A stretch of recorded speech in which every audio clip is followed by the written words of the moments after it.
Friends ఇప్పుడే అందిన వార్త బీఆర్ఎస్ నలుగురు అగ్రనేతలు రాజీనామా రంగంలోకి బీఆర్ఎస్ హరీష్ రావు అంటూ వార్తలు అయితే వస్తున్నాయండి. దీనికి సంబంధించి వివరాలు చెప్పడానికే వీడియో చేయడం జరుగుతుంది. చాలా మంది వీడియోస్ ఉన్నారు కానీ సబ్స్క్రైబ్ చేసుకోవడం మర్చిపోతున్నారని దయచేసి ఛానల్ సబ్స్క్రైబ్ చేసుకొని బెల్ ఐకాన్ ఆల్ పైన ట్యాప్ చేయండి. ఇటువంటి ఇంపార్టెంట్ ఇన్ఫర్మేషన్ మిస్ అవ్వకుండా మీ ఫోన్ నోటిఫికేషన్ రూపంలో వస్తుందండి. చాలా మంది చూస్తున్నారు కానీ మీరు లైక్ చేయడం లేదండి. దయచేసి లైక్ చేయండి, ఇన్ఫర్మేషన్ అందరూ కూడా తెలుస్తుంది.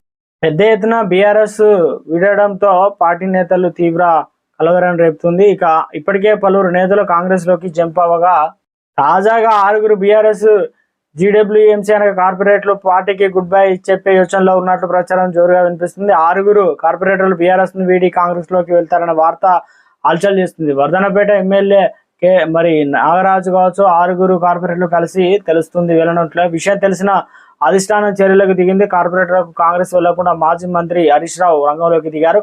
కార్పొరేటర్లకు ఫోన్ చేసి మాట్లాడి బుజ్జగించినట్టు తెలుస్తుంది. అయితే భవిష్యత్తు మనదే, కలిసి పనిచేద్దామని మాజీ మంత్రి కోరినట్టు తెలుస్తుంది. అయితే హరీష్ రావు బుజ్జగించినప్పటికీ ఒకరిద్దరు మినహా మిగిలిన బీఆర్ఎస్ కార్పొరేటర్ కాంగ్రెస్ చేరేందుకు సిద్ధమైనట్లు సమాచారం.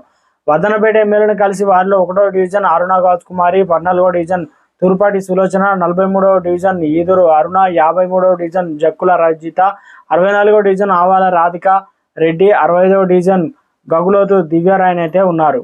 కాంగ్రెస్ లో ఒక్కొక్కరుగా బీఆర్ఎస్ నుంచి అందరూ కూడా కాలై కాంగ్రెస్ లోకి వస్తున్నారు. కాంగ్రెస్ బలం పుంజుకుంది, బీఆర్ఎస్ బలహీన పడుతుందని సంకేతం వెళ్తుందని చెప్పేసి ఈ తరుణంతో అలర్ట్ అయినటువంటి బీఆర్ఎస్ కీలక నేత బుజ్జగించులో పనిలో పడ్డారు. అయినప్పటికీ కొంతమంది విన్నారు, కొంతమంది లేదు. ఇది రాజకీయంగా పెద్ద దెబ్బే, పార్టీ క్యాడర్ కు బలహీన పడుతుందని అంటున్నారు రాజకీయ నిపుణులు.